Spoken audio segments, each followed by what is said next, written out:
The following is a presentation of Channel 11 Sports.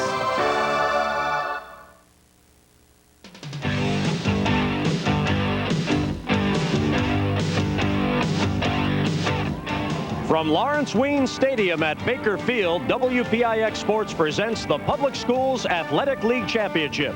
Today, the Lincoln Rail Splitters meet the Wagner Falcons.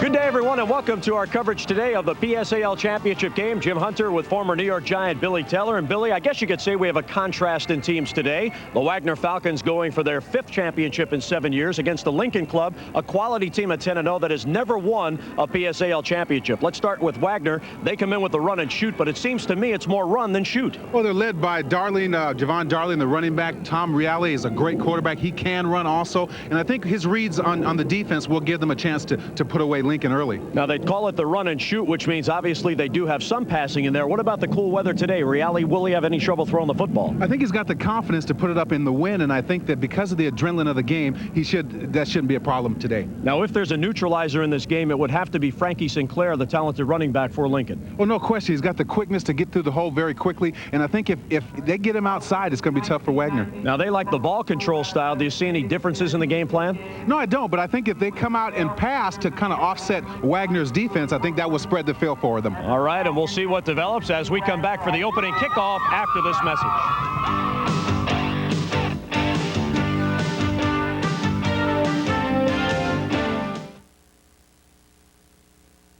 Weens Stadium, the PSAL championship game, the Wagner Falcons against the Lincoln Rail Splitters on a very crisp December morning to determine the championship of the Public Schools Athletic League. There is Coach Najar of Lincoln, now in his 11th year as the head coach of the Rail Splitters, and his counterpart this afternoon, Al Paterzo. He's been coaching at Wagner since 1976 and the head coach since 1984.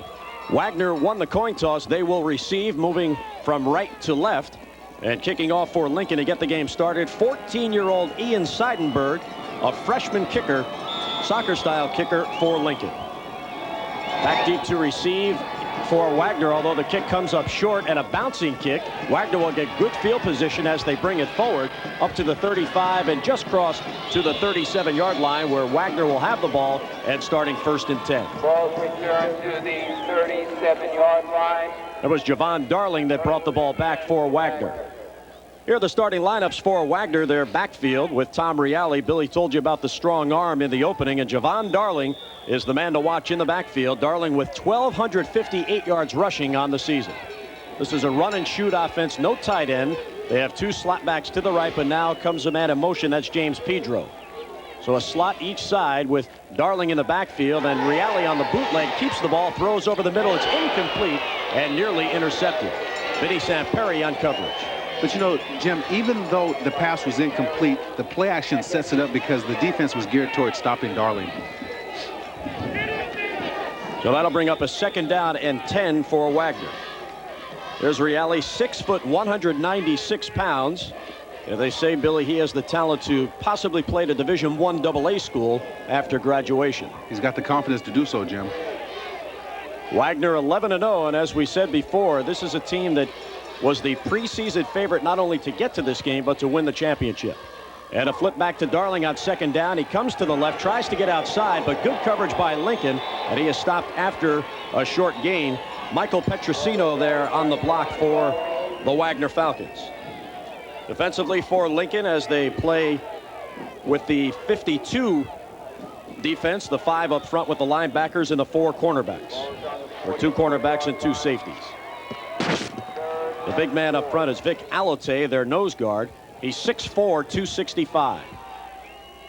3rd down, let's call it 4 for Wagner on their first possession. Reale drops back to pass over the middle, wide open and caught for a big gain. And this might go all the way, heading down to the 20, the 10, and the 5, and touchdown, Wagner. James Pedro on the reception, and he turned what looked like, Billy, a short gainer into a touchdown, and Wagner breaks on top 6-0. Well, that's why the run and shoot offense is so important, because there's so many options for a quarterback. When you have a veteran like Tom Reale at quarterback, he can read the defense. He's reading the safety. The safety came over to take the other receiver. He took Pedro wide open, and that's how you get big plays out there. This Wagner team Scored 378 points during the season, averaging 34.4 per game. They came in at 11-0. They do not kick extra points. They always go for the 2-point conversion. They'll line up with their slot on either side, and now Pedro goes in motion. Reale takes the snap. He's rushed there out to the right side and into the end zone and caught for the 2-point conversion. And it's an 8-0 Wagner lead as Pedro, who caught the touchdown pass, also catches the conversion. Reale really showed you his athleticism on that play because he had the option to run or throw, but his vision allowed him to hit the receiver in the back of the end zone. I think that it's going to be tough for Lincoln because they're the younger team, and if they get in the hole earlier, with Wagner having the many seniors they have, it's going to be tough for Lincoln if they don't answer this bell right away. As you look at the replay, this is the touchdown. He read the safety came over, hit the inside receiver, and then it was just Katie bar the door as he takes it on in for 6.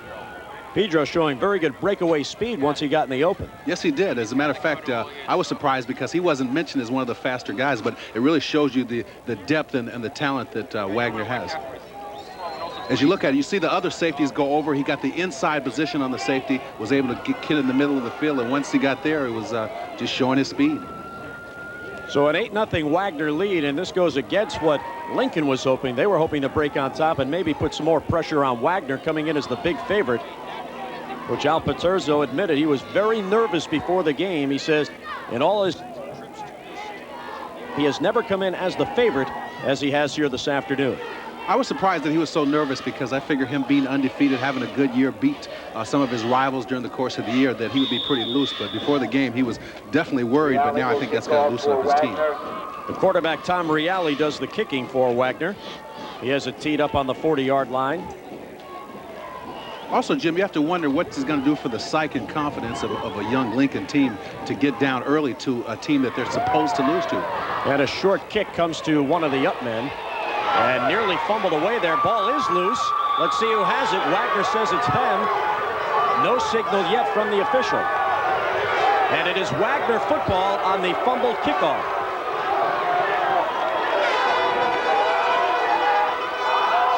As you see Coach Najjar on the sideline, he's got to be upset because he knows the first 5 minutes of any contest are very important for setting the tone. It looks like Wagner really has come out and shown the crowd and the people that they are worthy of the #1 team in the state of New York. Len Benson was in there with Omar Darling to recover the football. So Wagner now with a chance to break it open early, leading 8-0 and getting the turnover on the kickoff. As Reale back up there to the line. That's Pedro going in motion as they open it up to the wide side of the field. And a fumble on the exchange with Darling. And I believe Darling was able to fall on the football. No gain, but it'll be second down. It looked like Darling was a little anxious on the play because he seemed like he got there before the timing of the quarterback. And I think sometimes in the beginning of a contest, it takes the nerves of all athletes a little while to calm down. Ball on the 29-yard line of Lincoln. Actually a yard loss on the play, so it is second down and 11 for Wagner. Darling averages 6.7 yards per carry. The lone setback in the run and shoot. Reale changing the play at the line. And hands to Darling, who tries to get outside, but is stacked up inside by that Wagner, by the Lincoln defense.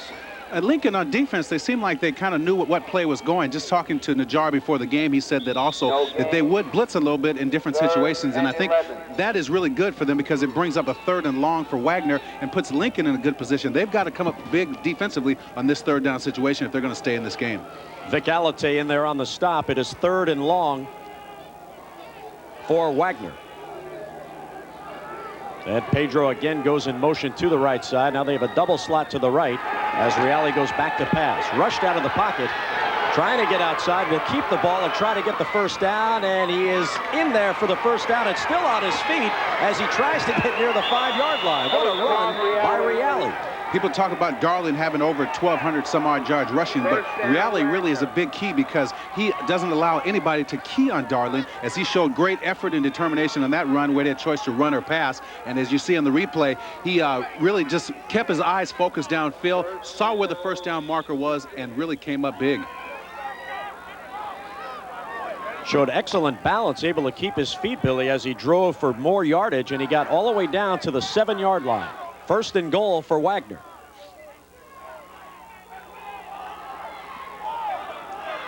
Double slot with Darling, the lone setback behind Reale. Wagner leads 8-0 and looking for more. Reale keeps the ball, but he is stopped and still on his feet as he drives forward to the 3.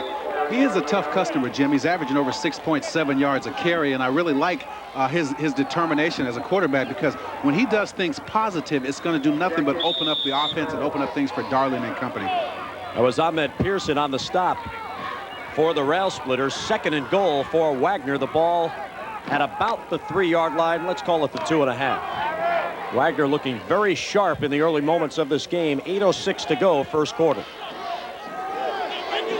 Wide set now with a full house backfield behind Reale. And the handoff goes to Javon Darling. Tries to drive his way to the end zone there, but he stopped just short of the goal line. It'll be 3rd and goal. Marcano with the block, trying to free Javon Darling. Well, Vic Alote, the nose guard, really did a good job of stuffing up the middle. When a nose guard can effectively handle the center, it helps the linebackers come up to make the tackle, and that's exactly what he did. Vinny Moriello there for the stop. 3rd and goal, and a big play for Lincoln. The ball on about the 1-foot line as Wagner threatening to score again. And again, they go with the full house backfield. And the handoff to Darling. He dives through for a touchdown. Javon Darling scores his first score of the game, and it's a 14-0 Wagner lead. You know, Jim, Javon Darling had 19 touchdowns during the year, so he knows where that end zone is, and I knew that if you gave it to him again that he'd smell it somehow. But by Wagner getting up this early, this has really got to lose the confidence level that Lincoln with their young team. He ran right behind Joe DiCostanza and Charles DeMesa, the center and left guard on that Wagner line. For the touchdown, it's 14-0, and again, Wagner goes for the 2-point conversion. Pedro goes in motion to the right side as Reale drops back to pass. Nothing there. He'll try to get it himself. He's down to the 1 and in for the conversion. Tom Reale, Bill, is showing incredible balance as he runs. He does a good job of making people miss on tackles and keeping his feet moving. And I think that's the one asset a good runner has, is upon impact to keep your feet moving. He broke about 2 tackles, got in the end zone, and by them being up 16-0, their confidence level's got to be way up, and Lincoln's got to get going. 7:18 remaining in the first quarter. It's Wagner 16, Lincoln nothing. We'll be back with more after this.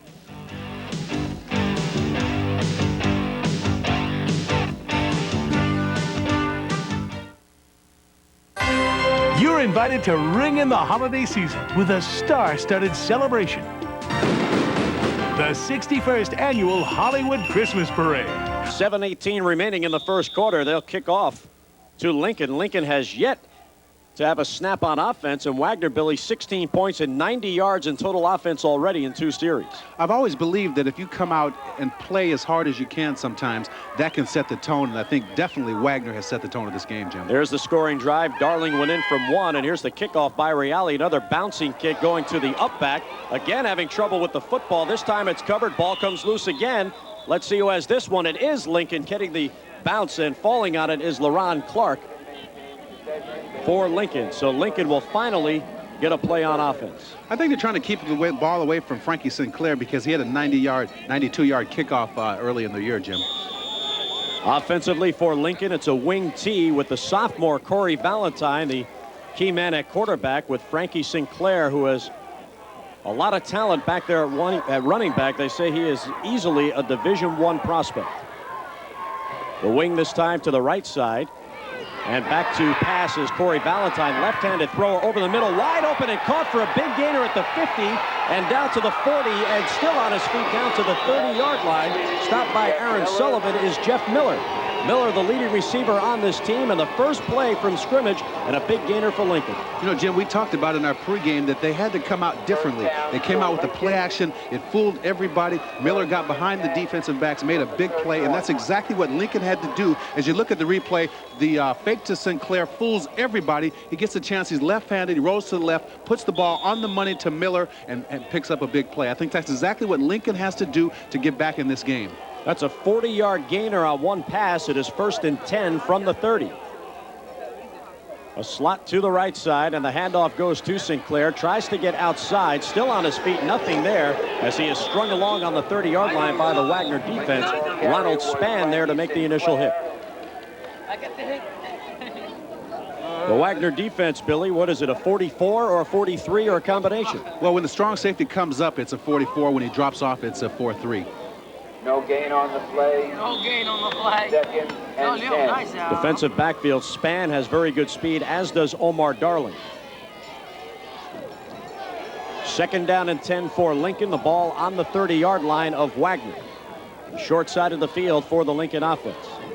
And again on the play fake, back to pass is Valentine over the middle and wide open and caught again by Miller. He's down to the 2-yard line. Same play, same result, a big gainer for Lincoln. Well, you know, in football, they always say if you can do it once, you do it again until a team stops you. The same play action fake, he brings out the guard to pull to give him extra protection. And I think that left-handed quarterback, Corey Valentine, you really got to give him credit. The play fake to Sinclair really holds the defense, comes back. Jeff Miller gets behind the defensive backs. Another big play for Lincoln. Wagner had to have come in looking for Sinclair, and on two play fakes, Valentine and Miller have turned them into big gainers. That was a 28-yard pickup. It's first and goal for Lincoln. The ball at the 1. And the handoff to Sinclair and in for a Lincoln touchdown. That was Wade Noel, the fullback that took the handoff that time on the fake. Wade Noel scores, and it's a 16-6 game. I've always believed that you spread the defense by trying to go wide, and then you can come back and open it up. And that's exactly what they did. They had two plays where they had play actions, and they came right back up the middle. And they're right back in this game, Jim. Very impressive throwing the football. We expected them to come out and open it up a bit. And even though they trailed 16-0 when they finally got the football, they stayed with it. And trailing by 10, they will go for the two-point conversion instead of the kick, as Valentine brings the team to the line. Two backs behind him, tight formation. The handoff goes to Sinclair, running left side, trying to get outside, still on his feet, but won't get there. Wagner holds, and the conversion is nullified, so it's a 16-6 Wagner lead. Aaron Sullivan on the stop for Wagner. 5:23 remaining first quarter. The PSAL championship game. Our score, Wagner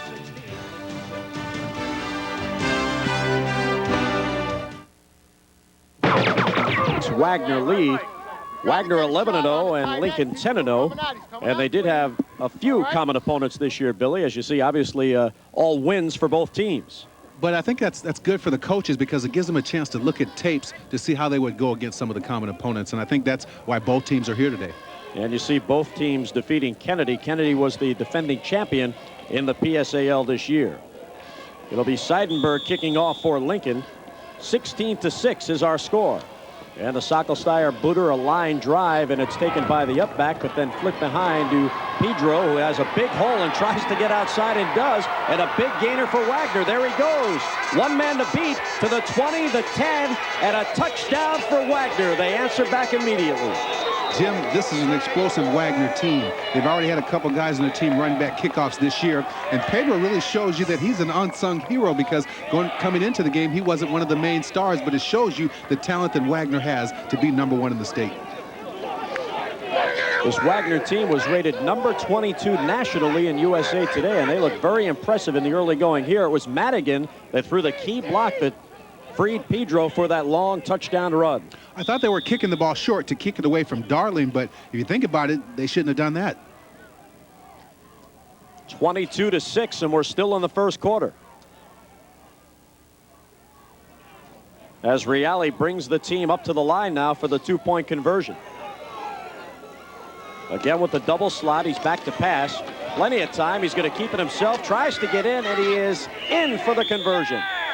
Again, the second effort on the spin, Billy, carried him into the end zone, and 2 more points. It's a 24-6 Wagner lead. You got to wrap up Reale because this guy's a tough competitor. It takes more than one person to bring him down. So Wagner hits very quickly on the kickoff return by Pedro. 5:09 to go, first quarter. Wagner 24, Lincoln 6. Lincoln held. Wagner has the ball after the punt. Aaron Sullivan split wide to the right side in this run and shoot formation. Omar Darling wide to the left. Tom Reale, the senior quarterback, calling signals. And he keeps the ball again, gets outside for a first down and down near the 30-yard line. That was almost a naked bootleg, Jim, and they must have saw that the defense was overshifting. Reale came out to the right, picked up positive yards, got a first down. This guy is truly the leader of the team. People talk about Darling, averaging 6.7 yards a carry, but Reale, it starts with him. Ed Bowen with the key block on this play, Billy. As you see the whole field, the defense stacks inside. Darling fakes the pitch, comes outside, and Reale picks up a big gain. Once he gets in the open field, he is as good as anybody as far as picking up yards and making people miss. 1st and 10 from the 29. And the handoff to Darling right up the middle, a big hole, and he's going to score. Javon Darling with the touchdown, and Wagner breaking it open early.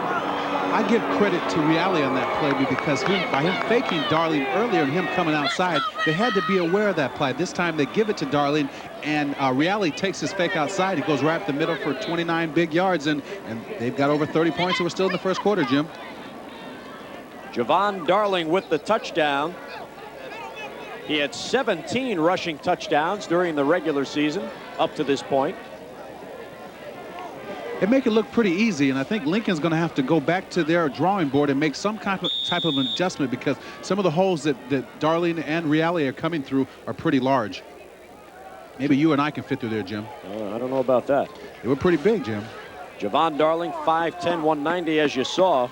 A 3-year starter with explosive speed, as we saw there on the touchdown run. Here for the conversion, and scoring on the conversion is Darling to extend that lead. It's now 32-6 in favor of Wagner.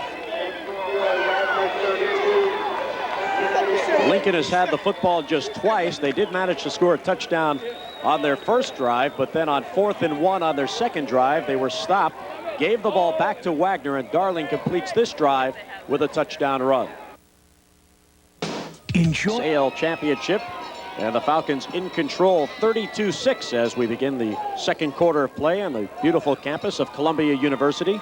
And the first cap scoring recap, Billy, all Wagner.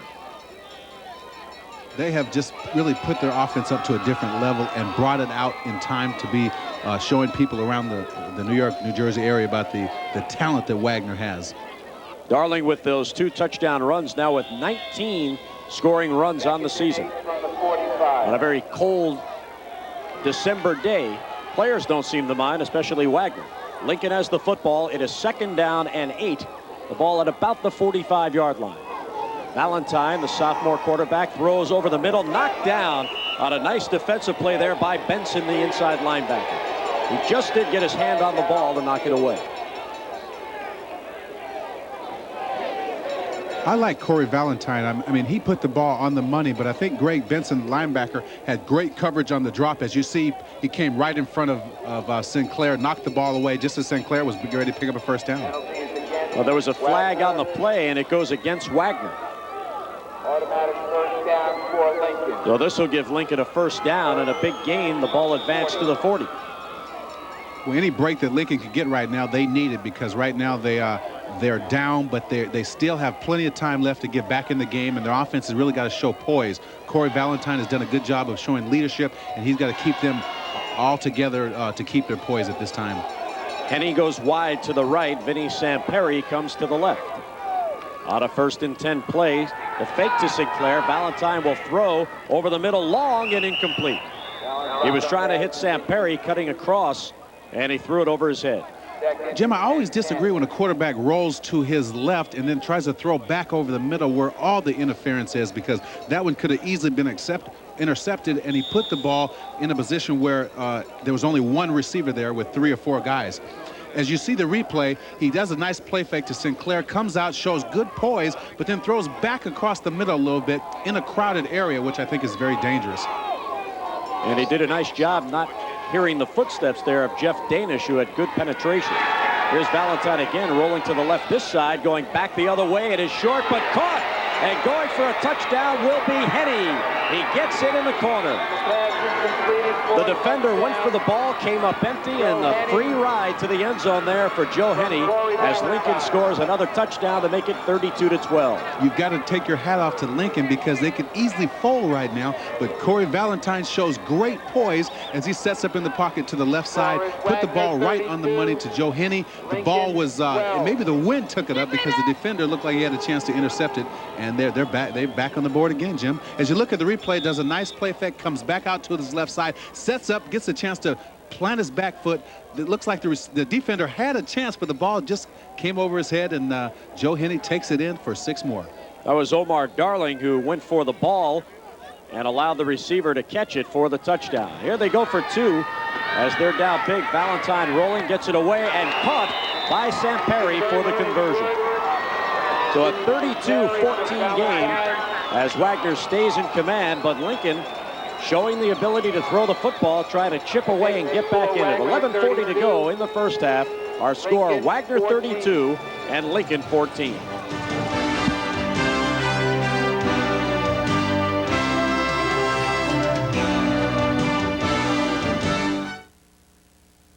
Santa Claus to punt.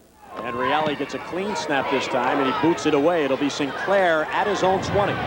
Trying to go behind a block of Henney, trying to get outside, and does get outside. He's at the 20, the 25, runs into his own man, up to the 30, still on his feet, near the 35-yard line. They had a nice return set up to the right side, and Darling Sinclair showed you his athleticism by breaking many tackles and getting them in good field position. And the athleticism, it was Reale down to make the tackle. The punter went the opposite way to make that stop. A 14-yard return. Watch the blocking that he has. He tries to set it up by going to the right side. Excellent blocking, as you see everybody on his team. Joe Henney picked up a good block and helped him get to that corner. Once a receiver can get to the corner, he should pick up positive yardage. Lincoln wanted Frankie Sinclair to carry that football, and Reale cooperated by kicking it to him. Here's Sinclair on the carry, trying to get outside, but tripped up. Looks like it'll be a loss. Mike Lerman was in there, preventing Sinclair from getting outside. That'll bring up second down. Well, Lerman got across the line of scrimmage. Anytime you can have penetration on a running back, it makes it have to make a move before he gets to the line of scrimmage, and that's exactly what happened to Sinclair that time, because if he had got to the line of scrimmage without getting hit, I think he could have got some positive yardage. 3:56 remaining in the first half. The Wagner Falcons with a 32-14 lead on the Lincoln Rail Splitters.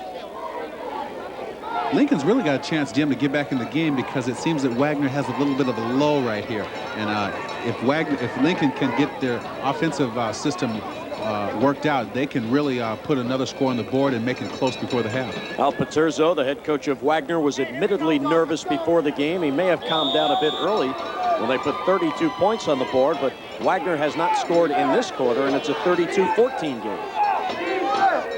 And Lincoln has done well all season long in the second quarter, outscoring opponents 126-12 in this quarter. Motion coming back on the bootleg. Valentine, the quarterback, has the ball. He's going to run outside up to the 40 and steps out of bounds to stop the clock. That's the first time all day that Corey Valentine has really taken off on his own.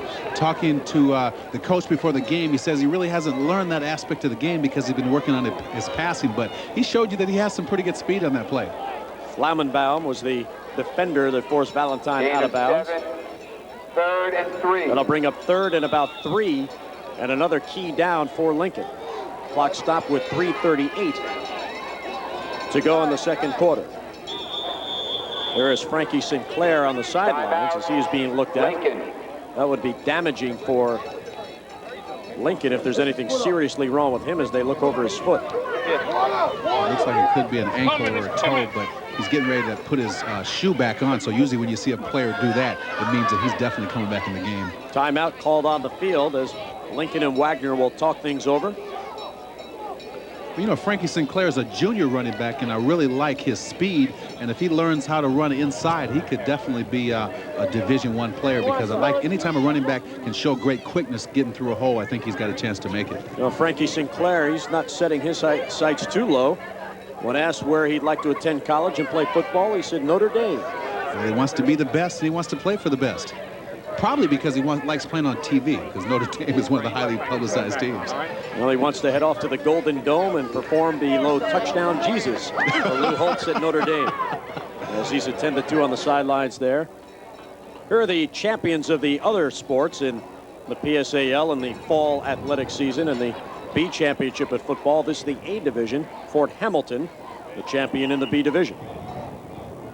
Well, I'm impressed with both teams, really. I'm impressed with the poise of Lincoln for keeping their game plan together, and also for Wagner for really coming out strong and showing you that they're talented all the way around, Jim. 3rd and 3 from the 40. Well, the timeout is over as Lincoln comes back on the field and does not huddle up. They run right to the line, but may have confused themselves as Valentine had to send Henney to the right side. He comes in motion now to the left, and a handoff. Claire runs it to a man, then gets outside and pulls his way forward for a first down.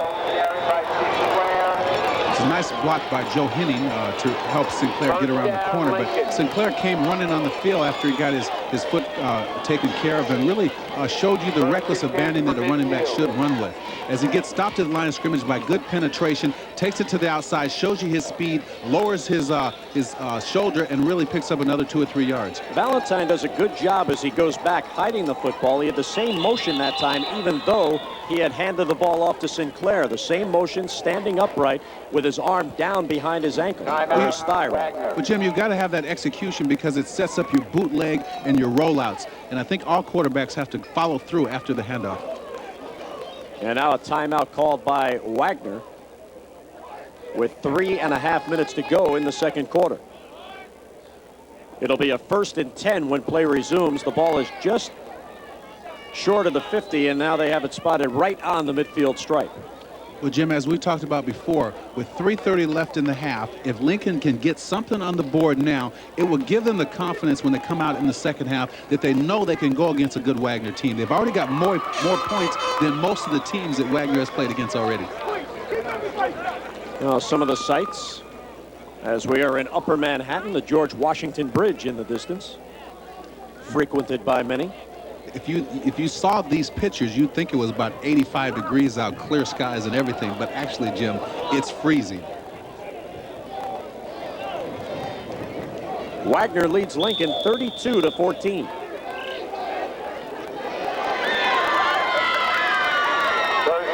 And the timeout is over, and again, Lincoln comes right to the line. The slot to the right side.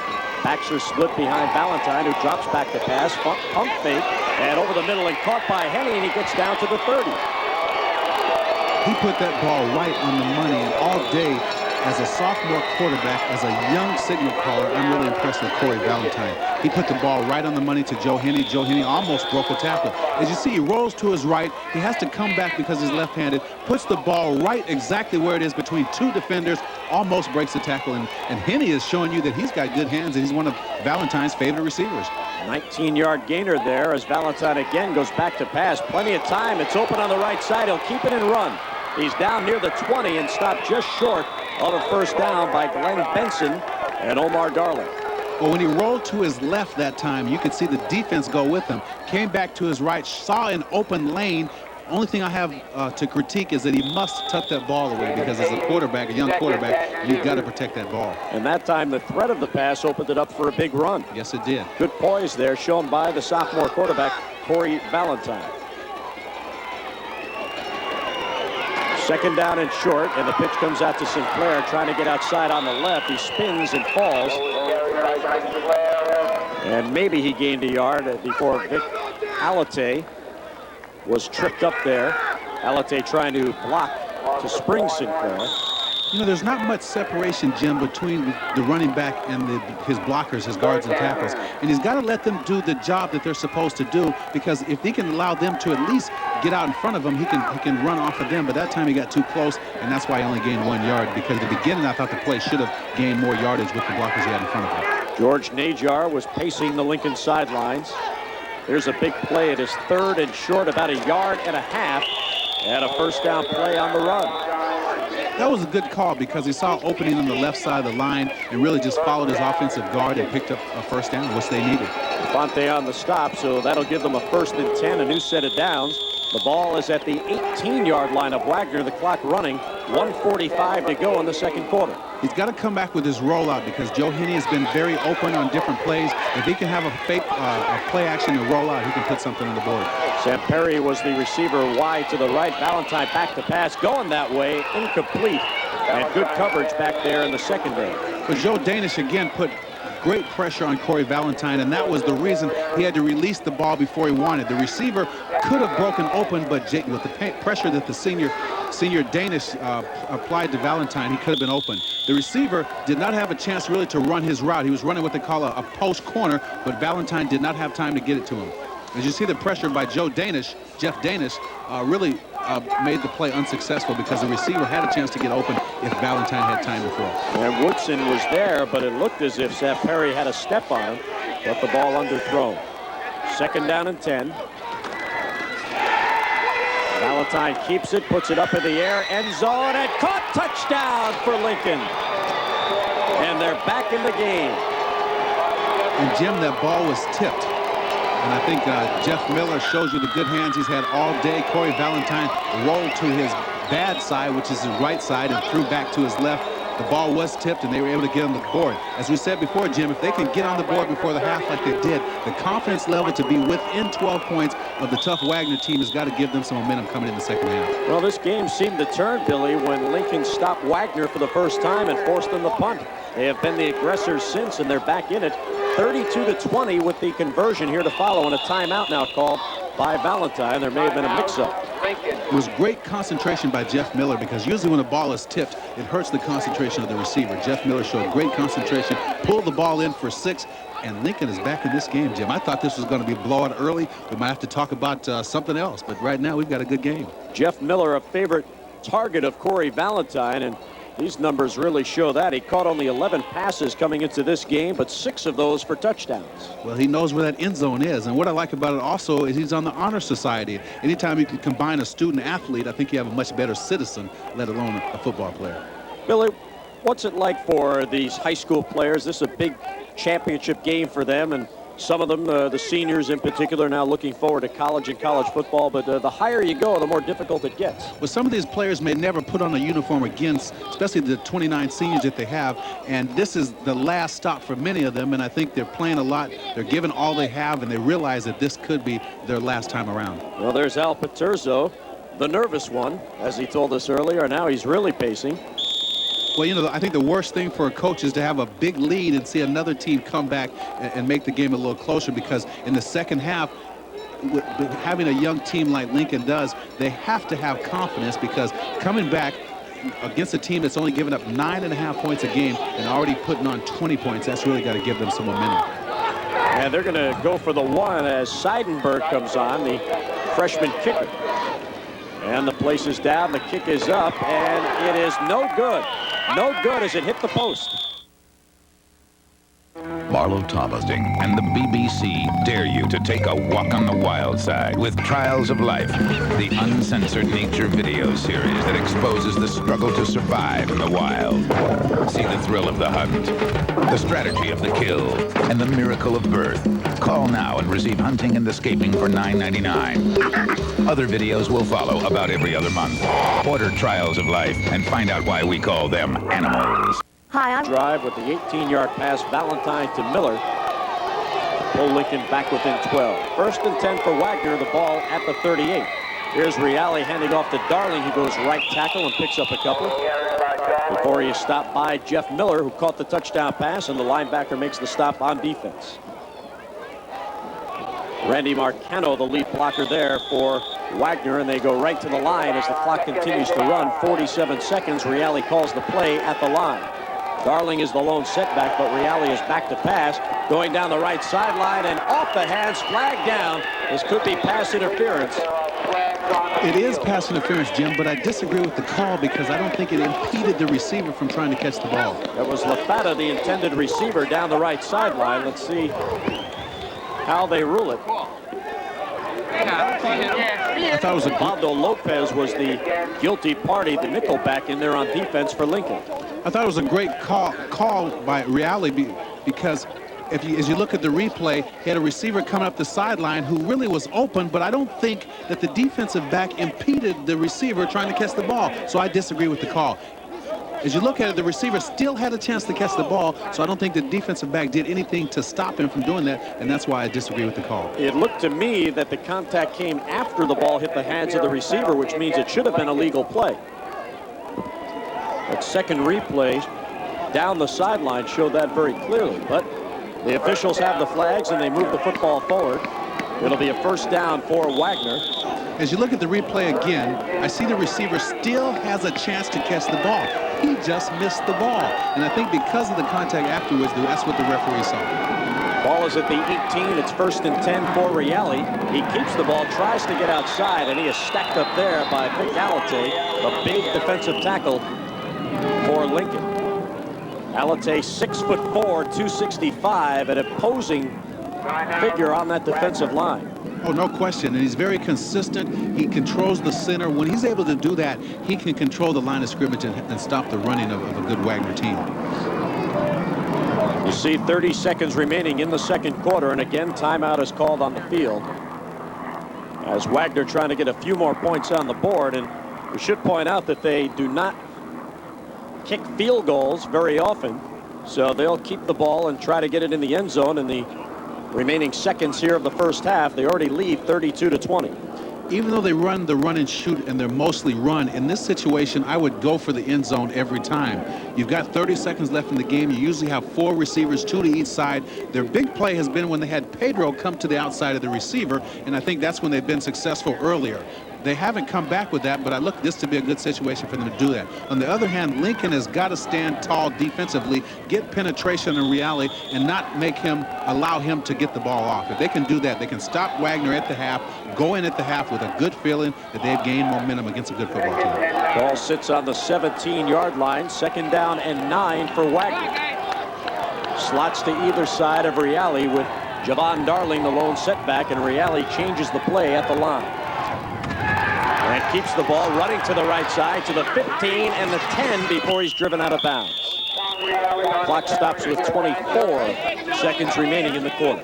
He showed you that there's still a little bit of slipperiness on this field because he didn't have his balance as it came around. Because usually when he's got his balance, he does an excellent job of avoiding tackles. As you see the replay, everybody goes to the fake for Darling, comes back on the naked bootleg, comes out to the corner, got good blocking outside, but really didn't have good feet work, and the defensive back was able to take him outside. It was LaRon Clark that eventually forced Reale out of bounds. 24 seconds to go in the quarter, and it was a first down run, so it'll be 1st and goal for Wagner, the ball at the 8. Lincoln has got to stop him now, Jim, because in order to keep that momentum that they've created, they've got to come up big defensively. Same formation, slots wide to each side. And the handoff to Darling running right side, but not much there. And again, it's Vic Alate right in the middle, making the stuff. They call it their last timeout, Jim, but I disagree with the play calling because right now you're close enough to the end zone to go for it, and even if you miss, you're at least giving your effort toward 7 points or 6 points. You want to see him put it up here? Huh? Yes, I do. I want some excitement. But on the other hand, Lincoln has got to stop them if they want to keep that momentum that they've created. Look at that boat ride, Jim. That's where you want to be. Yeah, let's see. It looks like the New York City finest out there patrolling. What a... On a brisk day. Not exactly a day for the boat ride. Those guys have got to be freezing out there because that wind chill has got to be way below 0, Jim. Well, that's their job. The paymaster says, boys, you're going to go out and patrol, and they say, okay. Bright sunny day here at Wayne Stadium, but it is chilly, and down on the field the wind is blowing briskly as we see the flags of the cheerleaders in the honor guard. There are the flags up over the stadium.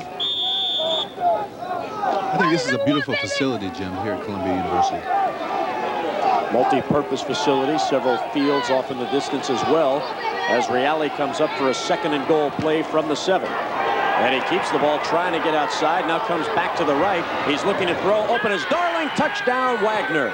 Broken play turned into a touchdown by Reale and Darling as he kept his feet, came to the right side, and it was Ed Bowen with a key block there that kept the play going. Jim, Reale makes this play. He comes out to the right side. He looks for a receiver. He gets hit, breaks a couple tackles, comes back to the other side, shows Darling slipping through. As you see the replay, he does a play action to Darling, comes back to his right, avoids a couple tackles, really shows his poise, keeps his head up, and sees an open Darling in the end zone for another 6 points. This will definitely take some of the air out of what Lincoln has done this half. That makes it 38-20, and Wagner now with a conversion, a chance to double Lincoln's score here in the first half. Ball in the middle of the field as Reale calls signals with slots on each side. And again, he changes the play at the line. Reale back to pass, looking left, and he is hit and gets away from the tackle, gets away from another tackle, throws and knocked down. And a nice play there by Sam Perry to knock down that pass of Reale, who again shows to be very elusive in getting away from tackles. As you look at the touchdown, as we get another look at, you show the athleticism of Reale because he does a good fake. He comes out, he sees the defense is coming on him, breaks a couple tackles, keeps his head up, doesn't think run, still thinks pass, and throws to an open Darling. Really shows you great poise and athleticism for a quarterback. The way that play shaped up with Darling coming to the right side and Reale going left, it looked as if Darling was nothing more than a decoy, but then on the broken play, he saw that he would be needed, and immediately, as you saw there, put up his hands and yelled to Reale to throw the football, and he got it for the touchdown. Well, it's a tribute also to Darling because he was mainly just a decoy for the fake. He sees that Reale is in trouble, comes back, helps his quarterback out, and all running backs like to catch the ball. So it's an 18-point lead with 11 seconds remaining in the first half. And Jim, you could see where this could take the momentum away from Lincoln because they had come on strong. They had begun to make a few adjustments. They were back in the game, and then they had to stop a good Wagner team, but they couldn't do it, and Wagner's got, again, an 18-point lead. Chris Brown is back there with Sinclair to receive the kickoff of Reale. Kickoff for Wagner. Noel also back there for Lincoln. 11 seconds to go in the second quarter. And it's a squib kick by Reale, rolling past one of the upbacks. Noel picks it up, still on his feet at the 35 and near the 40-yard line with 6 seconds to go in the second quarter, enough time for one play.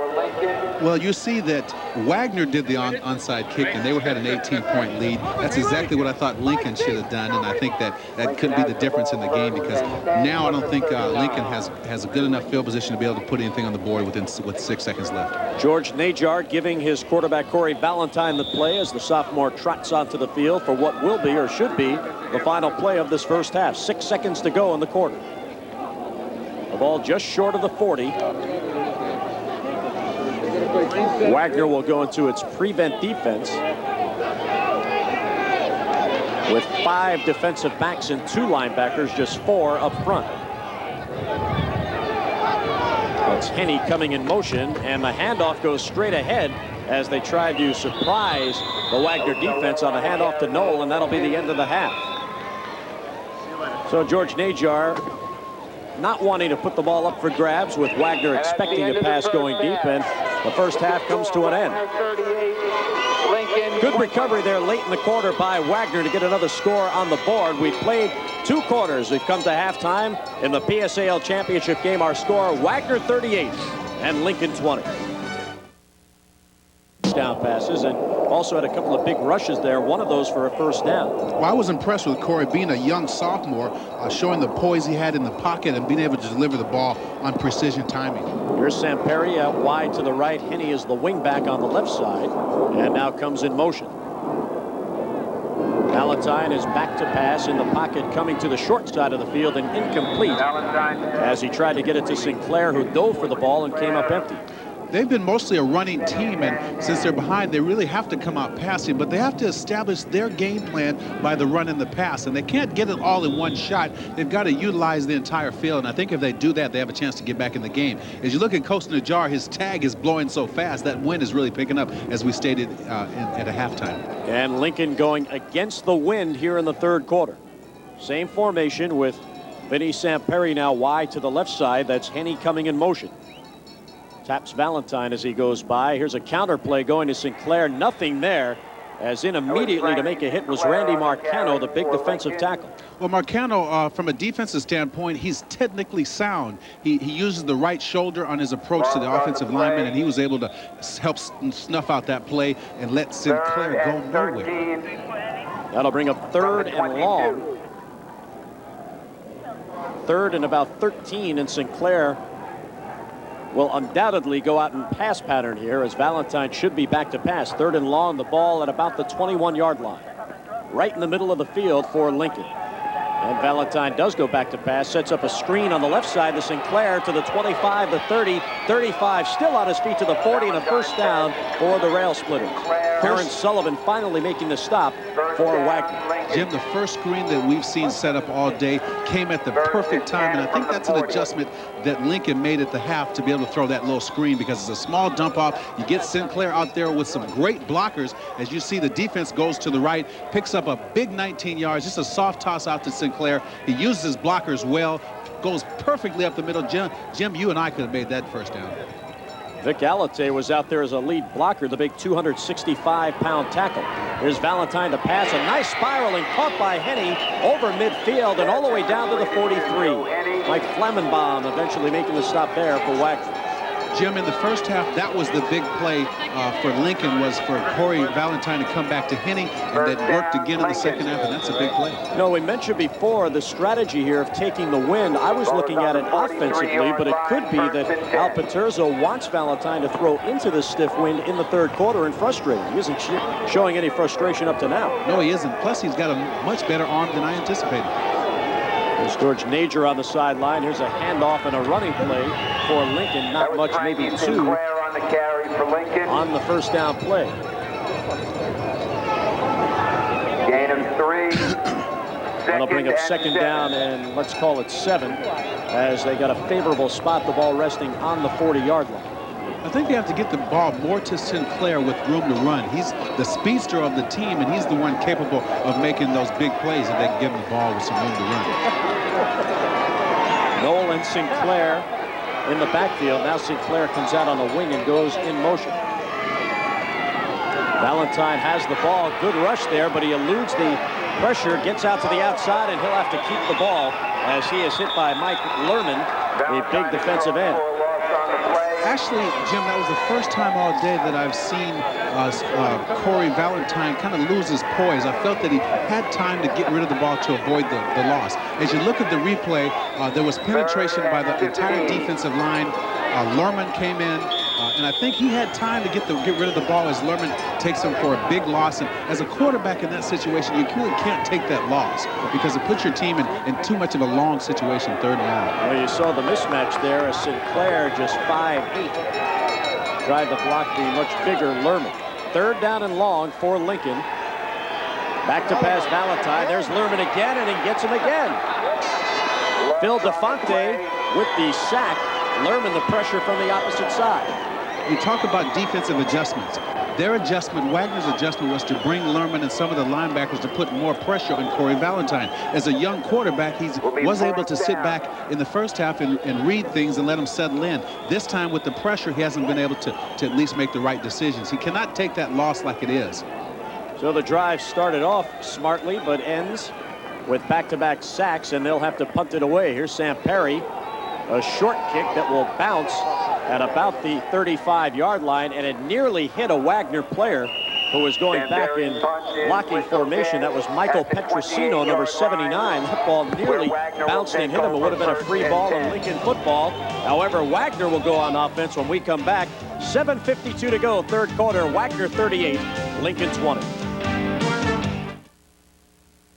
Today's game is brought to you in part by your New York, New Jersey Buick dealers. The Three Little Pigs, Little Miss Muffet, The Cat and the Fiddle. It's fun for the entire family in an unforgettable holiday classic starring your favorite funny men, Laurel and Hardy. All your favorite Nurseryland characters in moments that become a part of our lives forever. The March of the Wooden Soldiers. Tuesday night at 8 on Channel 11, New York's movie station. What's your question? Most people have a hard time, even when they know a lot about it. You know, your parents probably want to talk about where sex fits into your life and how you can handle the pressure, how you can make healthy choices and stand by them. You want to make it easier for them to talk. Put on some old rock and roll and then ask them what they were doing when they first heard that song. Game and a scoring recap.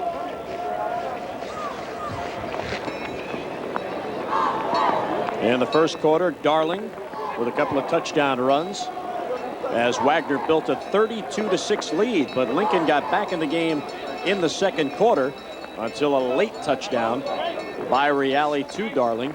That 8-yarder, that was the backbreaker for Lincoln. As you see, they had pulled within 12. And then that late touchdown for a 38-20 halftime lead. That's our score now as we play third quarter, 7:39 to go.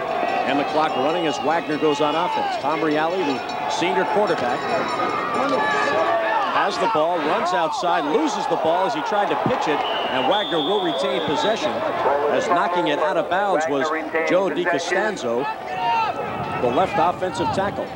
And I see what Wagner's doing on offense. They're splitting their 2 wide receivers out to the left as far as they can. It opens up the field. They come back to the right for the running game. That was probably the worst mistake that Reale has done all day when he pitched out to no one, and he was lucky that their own man recovered the ball.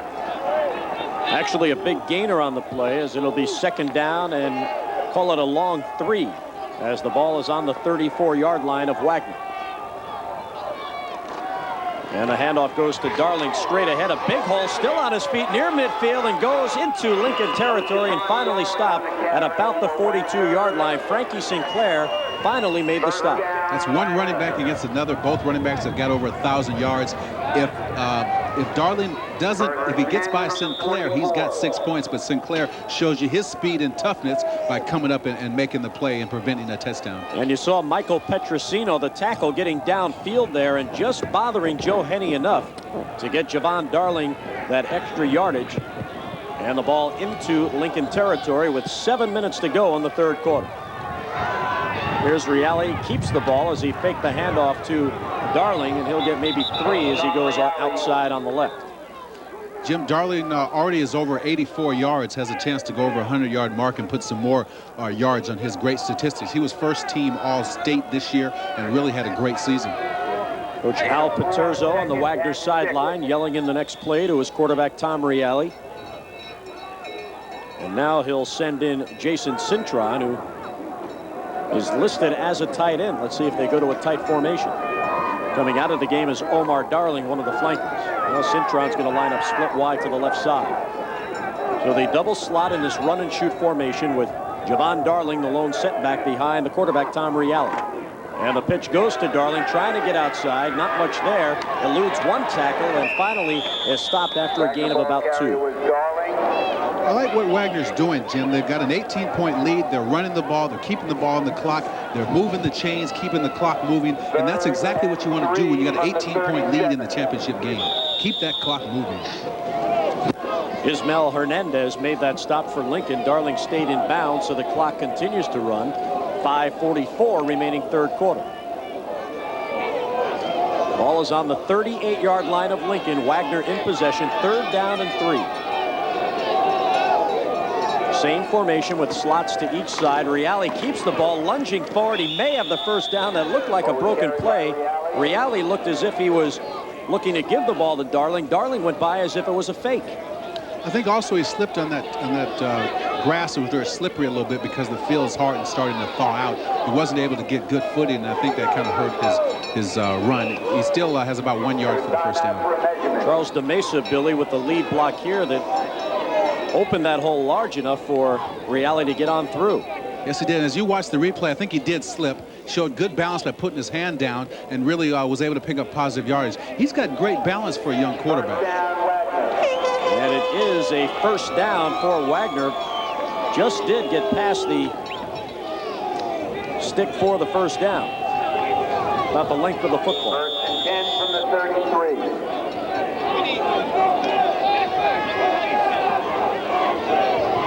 First and 10, the football at about the 33-yard line. And a running play on first down to keep that clock moving, not much. That'll bring up second down. Well, about 6 as they spot the football after a 4-yard gain by Darling. You know, the offensive line of Wagner is much bigger than Lincoln, and I think if they continue to run the ball like this, as we go into the fourth quarter, you'll probably be able to see Lincoln being worn down by the big offensive line, and that's an excellent adjustment and game plan for a team with an 18-point lead. Javon Darling looks like a fullback there with all the mud in his helmet. Usually those tailbacks like Billy Taylor stay clean. Here's Reale back to pass, trying to get outside now on a broken play, throwing downfield, and he throws it away, trying to hit Pedro down there. Well, that was just to save a sack. And good thinking there by Reale as Pedro was well covered, so he threw it over his head. Well, Reale has shown great poise the entire day, and I'm really impressed with his leadership of this entire offense. He's really conducted it in good fashion and really has come up with the big plays when he had to. I think on that situation, by him throwing the ball away, really shows you that he's definitely into this game. Passing down here, 3rd and 7. Let's call it 3rd and 6. Football just over the 30-yard line. Good field position for Wagner. The football right in the middle of the field. They've got Pedro on the slot again, Jim. Back to pass Reale. Now he keeps it and runs straight up the middle and near first down yardage. Now has the first down and much more as he is finally stopped at about the 5-yard line. Stephen Vilbert with the touchdown-saving tackle for Lincoln. Great call because he spread the receivers out. They had been thrown to Pedro out there with 3 wide receivers. Came back, did a quarterback draw, as you see on the replay. Everybody was looking to the wide receivers. Got an open hole, good block from Charles DeMisa, the center, and picked up a big first down to keep the drive going and the chains and the clock moving. Boy, good blocking there by the tackles as well. They each opened it up, making it seem as if it was a pass play, and then Reale following DeMesa there for the big gainer. So it's 1st and goal, the ball at about the 6. Here's Reale with a handoff, and not much there, as that time Lincoln, expecting the run, played it very well. Even with this being the championship game, the defense of Lincoln has got to be wearing down because they've been on the field literally this entire quarter, and Tom Reale has really showing great poise as a quarterback and leading everything. 2nd down and goal. No gain on the play. Ball remains at the 6-yard line with that clock continuing to move. 3.5 to go, 3rd quarter. Wide formation with Javon Darling, lone setback behind Reale. Lincoln in a tight defense. And a handoff to Darling straight ahead, but again, no gain. He ran right into Vic Alate, the big defensive tackle. That'll bring up 3rd and goal. I like what they're doing, though, because they're keeping their defense off the field. They're going to be well rested when they come in, and Lincoln's offense will be under pressure when they come back in, no matter what situation it's in. And we know they'll go for it on 4th down if they don't make it on this play because they don't kick field goals.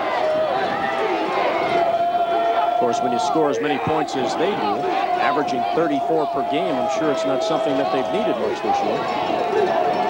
3rd down and goal. The ball is at about the 3. Handoff to Darling, pulling his way towards the end zone, and touchdown, Wagner.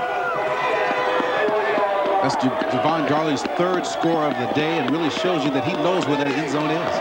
3rd rushing touchdown, but 4th overall. He also has a touchdown reception. So Javon Darling, the man on offense, the senior co-captain, 5'10", and I think they're generous with that as we had a chance to visit with Javon.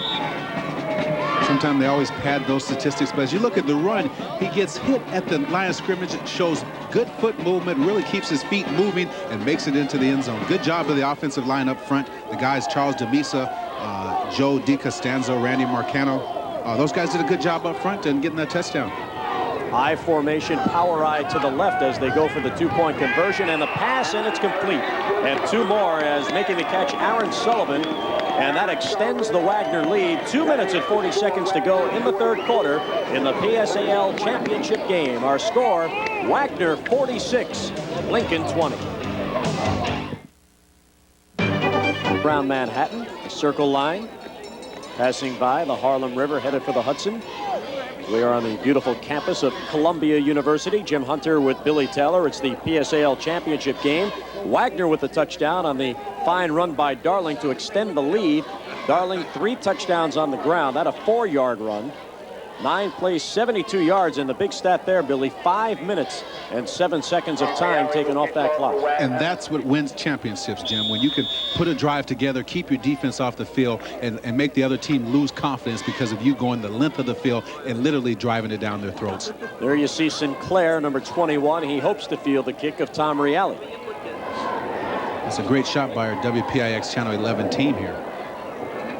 And the kick comes right down the middle of the field. It'll be Sinclair at about the 3, and a good kick by Reale up to the 15, the 20. Still on his feet at the 25, trying to pull his way forward, and finally stopped at the 28-yard line. Billy, what I've noticed here in this game for a couple of high school teams, Joe Mondi made the stop for Wagner there, as Lincoln will go on offense, is the fundamentals of these two teams very fundamentally sound, especially in the running backs, as after they're hit they spin and keep those legs moving and try for the extra effort. Well, Jim, when you get to this point in the state championship, I think coaching has to come to the new level. I think both teams are well coached. You see the running backs probably get used to hitting the sled and making the spin, keeping your legs moving. I think that's the difference in their team. Motion by Henne coming to the wing side, the handoff straight up the middle to Knoll. He just does get over the 30 before he is stopped there. That'll bring up second down and long for Lincoln. Vinny Moriello on the block. That's Knoll's only second time carrying the ball this game, and I think if they're going to have to get back in it, they're going to have to use every access that they have, because right now they're down by 26 points, and they've got to get back in it right now. George Najar, the head coach of Lincoln, sticking with his game plan, trying to cross up Wagner by running on throwing downs and throwing on running downs as that clock continues to run. Corey Valentine, the sophomore quarterback, and goes back to pass. Wagner not fooled by the play, over the middle and complete for a big gainer to Jeff Miller near midfield. Jeff has been Corey Valentine's best receiver all day. Really shows you that he knows how to get open. And Valentine really showing you poise as a young quarterback by putting the ball right on the money. And a first down play for Jeff Miller. He's just a junior, but an honor student. And Billy, he says he'd like to attend an Ivy League school someday. Well, he's got good hands. As you see, Corey Miller drop straight back. Jeff Miller, finds an open spot in the zone, and Corey Valentine puts the ball right on the money. So a first down play. 1:10 to go third quarter as Valentine brings his team to the line, looking to the left side, throws the pass, and it's caught by Sam Perry. He eludes a tackle, lunges forward near first down yardage at about the 44-yard line. Mike Lerman eventually made the stop. That time it was just a 3-step drop by Corey Valentine. Comes right out, puts the ball right on the money, and I think as a quarterback, a receiver likes to get the ball quickly with enough room to run with it. Scoring, of course, will dictate game plans and the changing of game plans, as Jeff Miller came into this game with 11 receptions on the year. He already has 5 catches in this game. Let's go, y'all. Second down and Let's go. about a foot and a half for a first down. 25 seconds to go in the third quarter. Here's Valentine again, back to pass. A big rush as he gets it away. It's caught, but immediately to his feet is Joe Henne. Valentine's pass is completed. And he loses about a yard of that, Jim. Clock continues to run. We're inside 10 seconds. That'll bring up a third and about a yard and a half for Lincoln. So they'll let the clock expire. 2-1, and there it goes. So we'll head to the fourth quarter now with our score. Wagner still comfortably in control. 46-20 in the PSAL championship game. Wagner trying to win yet another title.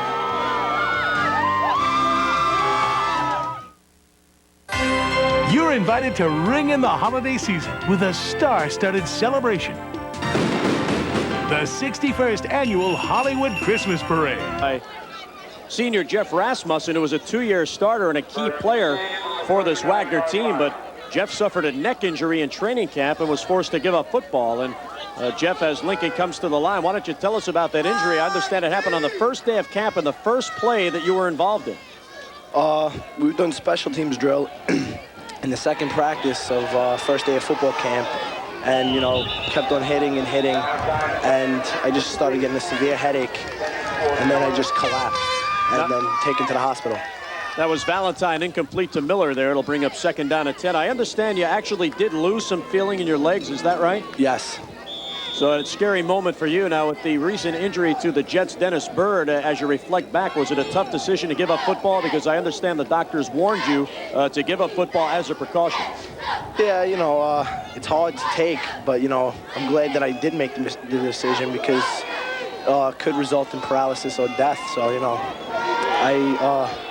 my family and I sat down and we made the decision together. And, you know, it's been hard, but, you know, I'm getting through it. Valentine again incomplete to Miller. That'll bring up 3rd down and 10. Now, for a big, tough football player, and we'll read what they list you as here, 6'3", 242, you have a very unusual hobby and a desire. I understand you'd like to be a chef. Yeah, you know, going to cooking because I love cooking. So, you know, go to Culinary Institute, pursue that career. What are your specialties? Billy Taylor's a big eater. I cook anything. I just love to cook, so I'll cook anything. There's a big 3rd down pass by Valentine, going for it all down the sideline. Flag on the play as the ball squirts 3. Well, Jeff, we appreciate the visit, and I guess you could consider yourself lucky because you had the neck injury, and as you say, you lost some feeling, but fortunately, nothing permanent, and you're able to at least go on with your life, even though it's tough to give up football. And at least, as we're told, you've been an inspirational leader to your team, and good luck to you, and maybe someday you can make us lunch. All right, thanks. Good luck, Jeff. Thanks. It's got to be very tough, Billy, for a young player who's been a main part of a team to sit back and not be able to play. But we understand that Rasmussen very involved in helping the linemen in their blocking during the practice weeks and working with the JV and freshman players, and really has been a part of the team despite the fact that he had to give up the game as a player. Well, teams can use that as an inspiration. I think that's what Wagner did, and I think he inspired his teammates to go on further, and they've had a good year because of it. But I think the positive thing is that he's getting his education. He's going to do something good. As you look back on here, there was interference on the play. He was knocked around. Sinclair was hit 3 or 4 times before he even went up for the ball. And Valentine again back to pass, but nothing there as he keeps the ball, and he'll be stopped for a loss.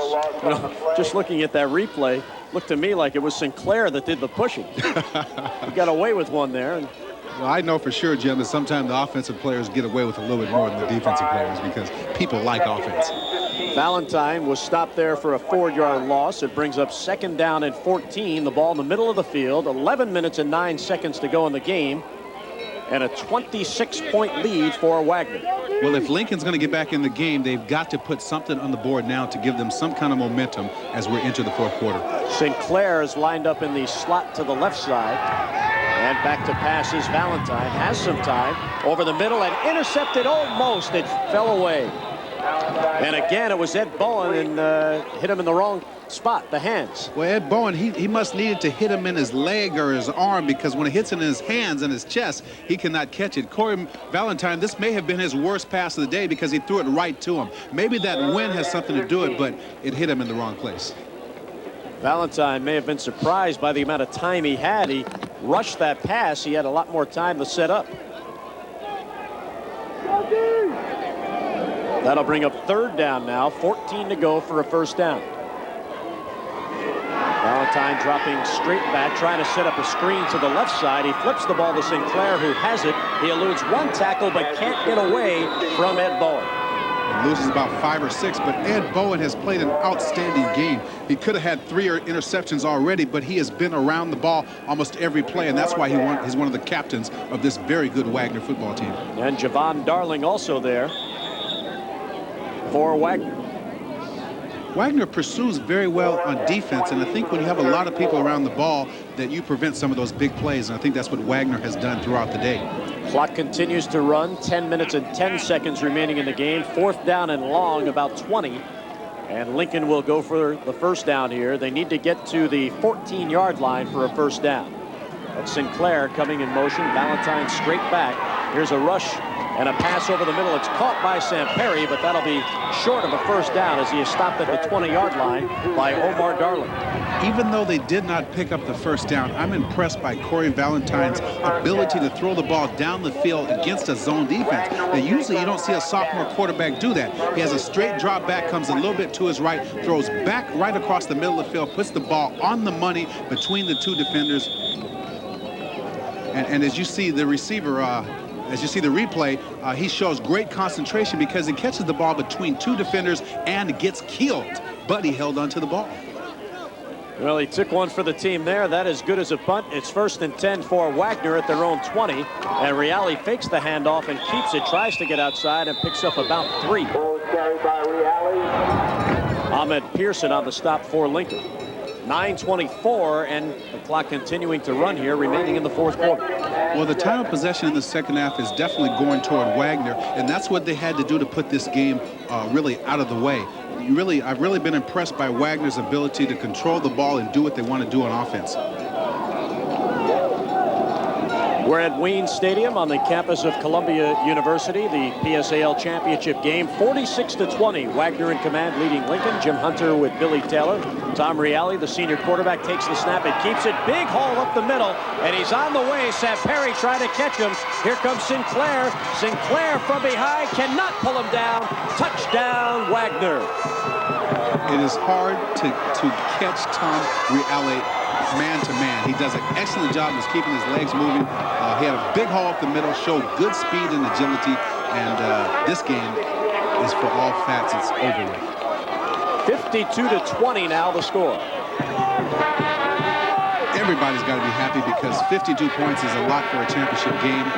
Wagner has shown you that they are the best offensive team in the state. I think they will move up in the country, and I've been impressed with Tom Reale all day. As you look at the replay, he literally comes down, fakes the option, gets the first hole he sees, gets a nice block, really shows good speed at the middle. Sinclair comes on, tries to get him by the legs, but Reale shows you his great strong leg ability and takes it in for 6 more. 52-20, Wagner in command.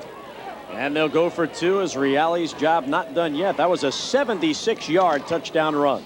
Reale going to put it up in the air, and he bounces it into the end zone. So the conversion attempt there is stopped. Jeff Miller on coverage. 8:43 remaining in this game.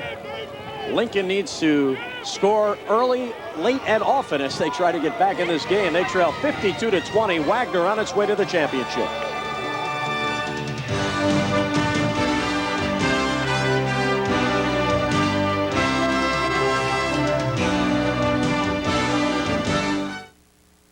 Staten Island to the PSAL championship. That 76-yard touchdown run makes it 52-20 in favor of the Falcons. Jim, with that train going by, does that mean it's all over?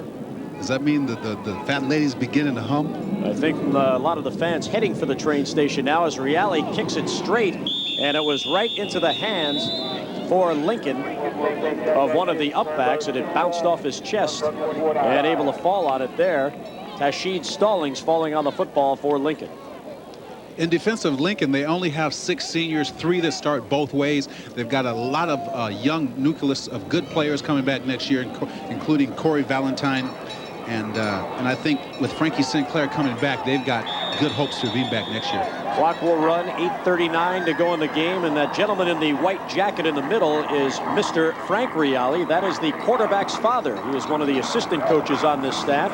Coaches the defensive line, so he doesn't have much say in what his son does at quarterback, but he is a proud papa this afternoon as his son, the quarterback Tom Reale, is leading this Wagner team to the championship as Sinclair takes the handoff from Corey Valentine. Well, Mr. Reale really has got to be pleased with his son's performance because I think he has been the ultimate leader out there. Even though a lot of people have made great strides as far as having their success, I think Reale really is the mainstay, and he's really showed me today that he is a competitor. Well, Mr. Reale there yelling out the play for his defensive front. And the coverage there as it'll be 2nd down and 9 for Lincoln.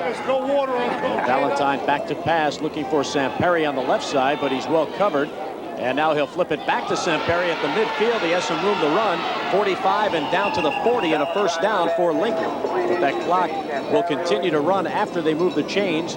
7:34 to go in the game. That was an interesting play because there was one receiver amongst about 6 defensive players, as Tom Reale shows you that he's a very good runner as well as a passer. What do you call that thing he's wearing? I don't know. I saw a guy at Oklahoma a few years ago named Thomas Lott used to wear that. Maybe he realized as a quarterback that can bring him some good luck. He's here at the state championship. Have to see if there's a Falcon on there. Wagner Falcons. 1st and 10 from the 40. Here's Valentine looking deep. Throws over the middle, and he has Perry on the reception. He's trying to elude a tackle, finally brought down at the 28. But that's another Lincoln first down. Alex Madero on the stop. Well, Valentine did an excellent job again of putting the ball in the money. I'm kind of confused because there's only one receiver among 6 defensive backs and linebackers, and he's still able to find him. I think on Wagner's defense, they've got to be able to at least recognize that there's only one receiver and stop that. Well, this that bend, don't break, prevent defense. They just want that clock to keep moving with a 32-point lead, and the clock is moving with 6:50 to go in the game. Noel is the setback behind Valentine. And he's back to pass, looking for Samperi. A flag pattern towards the end zone. The ball is up there and off the hands of Samperi. Nearly came down with a fine catch, as he had to stop his momentum, turn his body, and did get his hands on it. Mike Capasso on coverage. You know, you look at the emotion of the Wagner team. They expected to be here. There was a lot of pressure for them to win. As you see, Valentine put the ball up for grabs, and really, if you think about it, the ball should have been caught. He just missed it in the end zone. But I think the emotions of Wagner are probably a sigh of relief because, like I said, before the game, there was so much pressure. They had won championships in 4 of the last so many years. This will be the 5th one they've won, and they've been up there every year. And it's kind of hard when you're expected to win because that's more pressure than when you're there for the first time. Alpes Herzog barked. You would think that he was behind and the ball thrown into the end zone, but unable to hold on to the football there is Sean Lawson. Well, Sean Lawson definitely should have had that ball. Corey Valentine put that ball in the money, and I think that's got to hurt from an offensive standpoint to be able to miss passes that the quarterback puts right on the money. Shane Forbes was on coverage there for Wagner. And an injured player on the field, that's Kirby Celestine, one of the offensive linemen for Lincoln. It's very good today that we haven't had many injuries, and I think that's because when you play on grass, you do not have as many injuries as you do on AstroTurf. 6.5 minutes to go in this game. Wagner on its way to its 5th championship in the last 7 years. 6.5 to go. Subscription to Sports Illustrated. NFL Rocks is loaded with his favorite football hits, set to the beat of some of rock's top artists. And NBA Superstars 2 gives him basketball's best, moving to today's hottest sounds. Just call and surprise him with 54 issues of Sports Illustrated. Now yours for just $1.39 an issue. Save over 50% off the cover price. He's gonna love this. Plus, get 2 great sports music videos free. For faster delivery, use your credit card. So while he may not tell you what he wants for Christmas, I don't know. Officially, they're 6.5 minutes away from the title. A 3rd down and 10 for Lincoln. Valentine dropped the snap, picks it up, flips it over the middle, incomplete as he tried to hit Jeff Miller, cutting across the field. And that'll bring up 4th and 10 from the 28. There's the injured player on the sideline. That's Kirby Celestine, the offensive guard, left guard for Lincoln, tending to his ankle, it looks like. I think that the air has finally been deflated out of Lincoln. Even though they're still giving good effort out there, I think they realize that they came up against a superior team, and they realize that maybe next year may be their year. Corey Valentine with a very credible afternoon, 273 yards passing. They've been playing catch-up since the first time Wagner touched the football. And the sophomore is back to pass.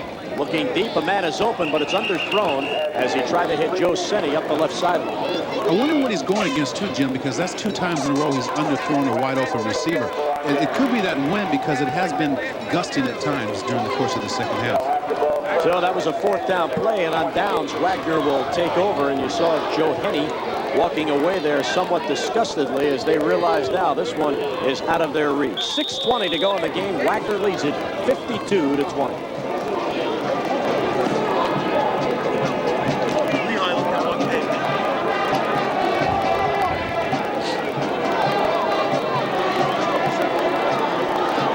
Wagner now taking over the football, and we have a change at quarterback. It is Andrew LaFata in there in place of Tom Reale as Wagner now tries to run out the clock.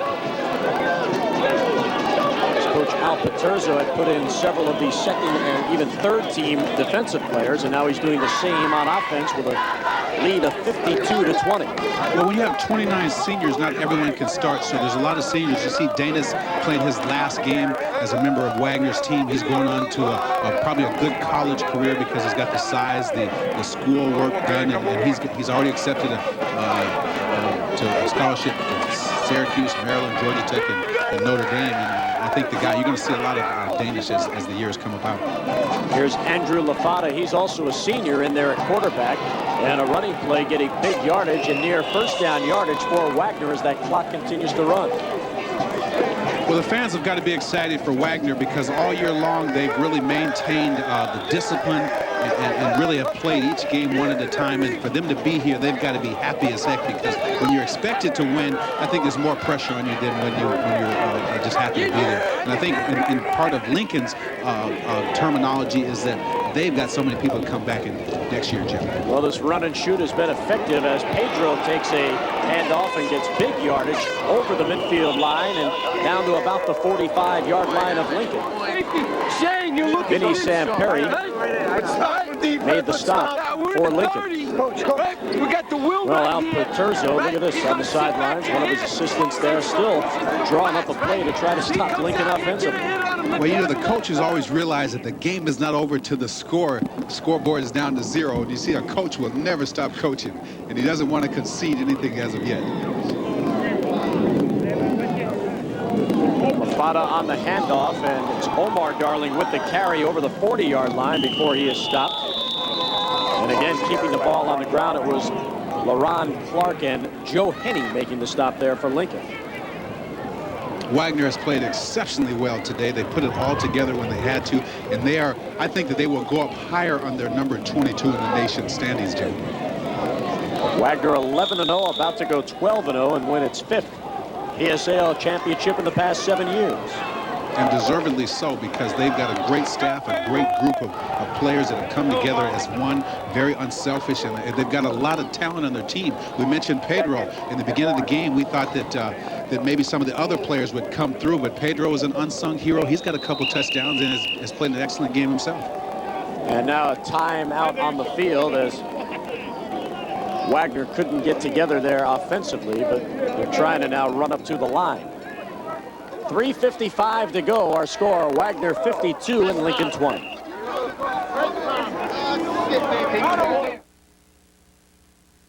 The Lincoln High School team, the Rail Splitters. What is a rail splitter?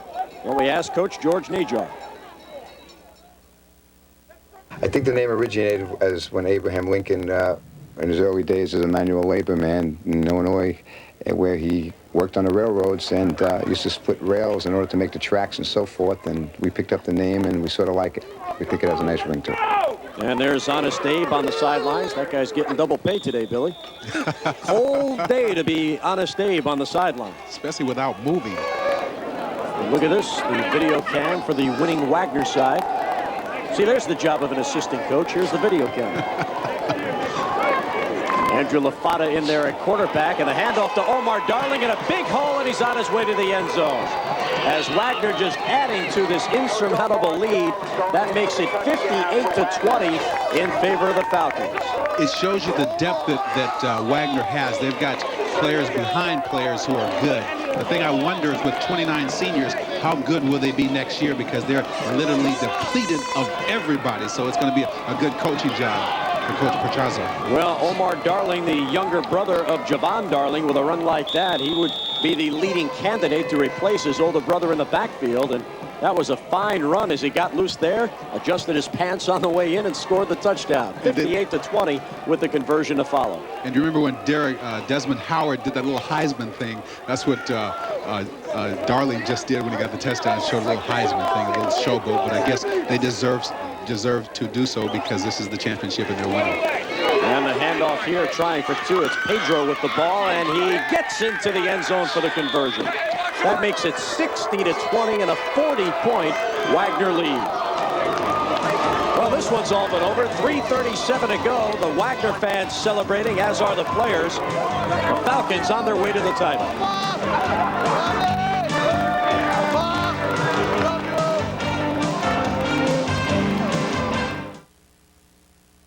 Counselor Troy falls prey to an alien's seductive powers. Strength comes from love.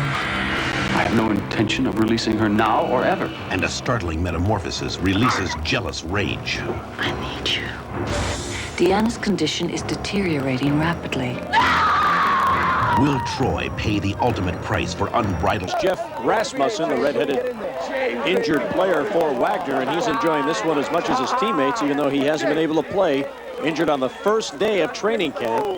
He was one of their best linemen, a 2-year starter, but that neck injury forcing him to the sidelines. And he'll get one of those gold medals that the winning team will receive, Billy, for winning the championship as Reale is about to kick off. Jim, these players that have played in this championship game for Wagner will never forget this game. This is something that will be a mindset for them for when they get older to tell to their grandchildren. And a whistle on the kickoff stopping play. May have been that Lincoln lined up off sides, or maybe one of the Wagner players ran past the 40-yard line before Reale put his foot into the football. As you see the coach talking to some of the players on the Lincoln team to kind of console them. The guy is visibly upset, which he should be, but the thing about it is that Lincoln's got a young team and they've got a good attitude. They have a good coaching staff, and I think they will be back next year with the young talent they have. Well, with the depth and power of this Wagner team, a team that had allowed an average of only 9.5 points a game against their defense, and Lincoln putting 20 on the board, that's something to at least be happy about. But when you look up at that final score and see a 40-point deficit, you can see the frustration of this Lincoln team. 10-0 coming in and dominated by Wagner. And the kickoff by Reale, giving the ball back to Lincoln. And on the play there was Chris Brown, bringing it back to about the 35-yard line before he was stopped by Frank Caldera.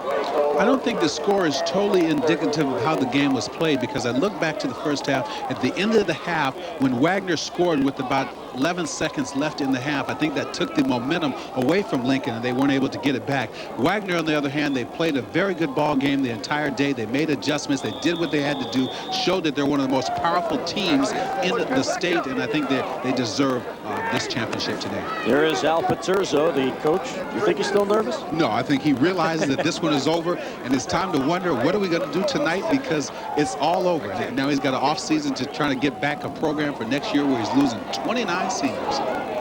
And Sam Perry now in there at quarterback for Lincoln. And the handoff goes to Brown, going the opposite way. First down yardage and out over the 45-yard line. The clock continues to run. 3:16 to go in the game. As now Najar, the head coach of Lincoln, going to some of his backup players, trying to get him a couple of minutes of play in this game. As you see Coach Najar over there, he's got to be pleased that his team made it here, but he realizes that he's got some youth for next year. On the other side, if I was Coach Paterzo, I would definitely worry about someone throwing water or Gatorade on me, because it might freeze on his body, and that would be my biggest worry right now, Jim. There's Sam Perry, and the handoff going straight up the middle for Lincoln is Adam Banks. And you know what I like in this situation, Jim, is the players are still playing hard. They're giving all they have, and I think that's what athletics is all about. Joe Mondi with the stop there for Wagner. 2.5 minutes to go in this game. Well, Jim, I finally believe that Wagner realizes that they are the best team in the state, and now what matters is how far in the country can they go up on the ratings for being number 22. This Wagner team was not the preseason #1. That honor was given to Kennedy, the defending champion, but it was clear to most observers in the PSAL that this Wagner team was the team to beat. Flags on the play, but after today, this team will be 12-0, an undefeated season, and the championship of the PSAL. And deservedly so, because when you have 29 seniors, a lot of guys returning from a good year they had last year, I think it's just really nothing close to coming to a championship form but to win it all for all these seniors. Wagner leading Lincoln 60-20.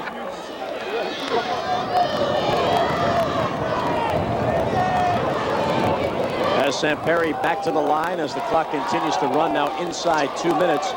And the handoff going to Arnie Shaw the opposite way. There's now most of the players on the field. And you look at some of the cheerleaders from Lincoln, they've got to be disappointed as they console each other, because just to get to a championship game is very, very big. But I know it's disappointing to many of the young cheerleaders and the fans because of what happened. Well, Coach George Najar said that if he could keep Wagner contained and keep this a low-scoring game, he felt he had a chance to pull an upset. But Wagner with 60 points on the board. Now in there at quarterback was Craig Travata. He had a running play to the outside as they just run out the clock. Down to 1:14 to go, and the clock's still running. Lincoln has never won a PSAL title, but this is a young team and undoubtedly will be back next year to compete for this championship. And Valentine, Billy, should get only better. He showed remarkable poise. As they get ready to put up the banner for the championship, Lincoln's taking down theirs for their big loss. Many of the Wagner fans are very happy. They came over from Brooklyn for this game, and they get to go back happy people. And the handoff there to Chris Brown. And a fumble on the play, and Wagner will take over for the final 39 seconds of this game. Well, it's just indicative of the entire day. Wagner has everything going their way, and for them to have the ball in the last 39 seconds is the way that the championship should go out. They deserve to be champions. They really showed a lot of poise in the field today, Jim, and they really played well today. 12 teams began this PSAL tournament. These two teams, the top 2 seeds in the tournament, and Wagner 39 seconds away from officially being named champions.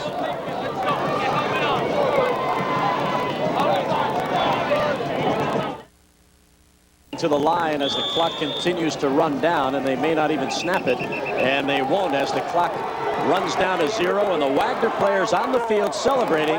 They are the 1992 PSAL champions, and a convincing victory here this afternoon.